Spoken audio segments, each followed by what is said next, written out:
Hermanos, después de escuchar durante algunos días textos de la segunda carta del apóstol San Pedro, seguimos con cartas del Nuevo Testamento en la primera lectura de hoy. En esta oportunidad nos vamos a la segunda carta de San Pablo a Timoteo. Vale la pena recordar que Timoteo fue un discípulo de Pablo, pero un discípulo especialmente querido, tanto que en la primera lectura, en la primera carta de Pablo a Timoteo, lo llama hijo querido.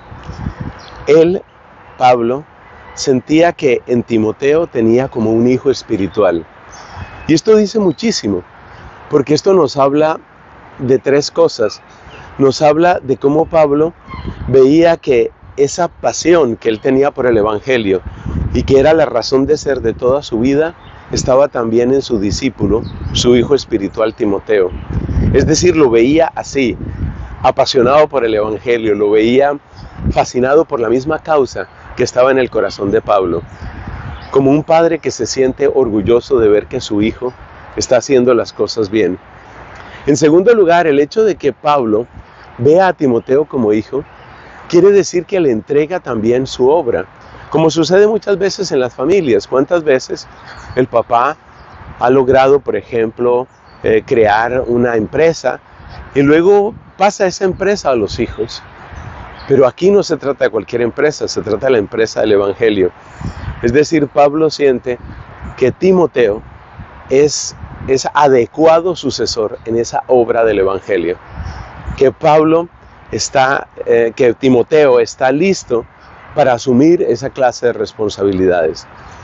Y en tercer lugar, el hecho de que sea hijo también tiene que ver con la confianza. Hay cosas que son como de familia, ¿no? Hay cosas que solo las hablan los papás con los hijos. Y por eso estas dos cartas de Pablo a Timoteo son auténticos tesoros, porque contienen esa clase de confidencias, esa clase de palabras de cercanía y de confianza que muchas veces solo encontraremos entre padres e hijos. Bueno, con esa introducción espero que nos animemos a estar particularmente atentos para escuchar los textos de esta segunda carta de Pablo a Timoteo. Entre los varios consejos que le da en el texto de hoy, hay uno que deseo destacar, creo que ya lo he hecho en alguna otra oportunidad, y ese consejo es: toma parte en los duros trabajos del Evangelio. Y bueno, como yo también estoy en la evangelización, por el ministerio sacerdotal y por mi vocación dominicana, entonces me interesa mucho eso. Y reflexionando un poco sobre este texto me ponía a pensar cuáles son esos duros trabajos del Evangelio. ¿En qué consiste eso?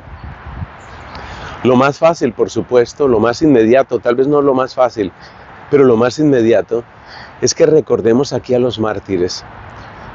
Hace poco estábamos celebrando a Carlos Luanga y sus compañeros, que por no seguir las perversiones sexuales que estaban en boga en su país en ese momento, pues fueron aprisionados, maltratados y finalmente quemados vivos. Una cosa espantosa. Eso es participar de los duros trabajos del Evangelio. Es decir, morir así por Cristo es algo muy duro.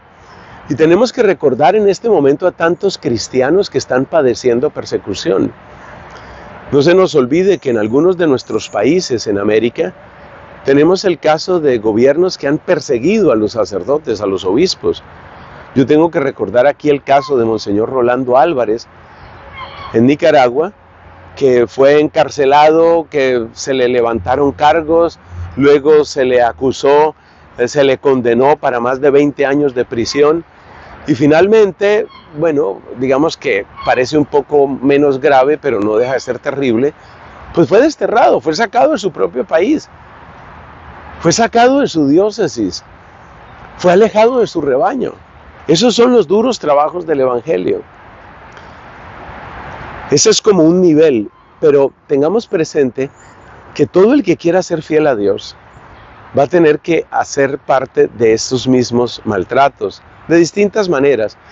A mí no se me olvida que cuando el Papa Benedicto estuvo en el Reino Unido, les predicaba a los jóvenes y les decía: tengan en cuenta que hoy existe la persecución del ridículo, que hoy muchas veces resulta difícil vivir la fe por un motivo que uno podría decir que es banal, pero que es especialmente duro para los jóvenes.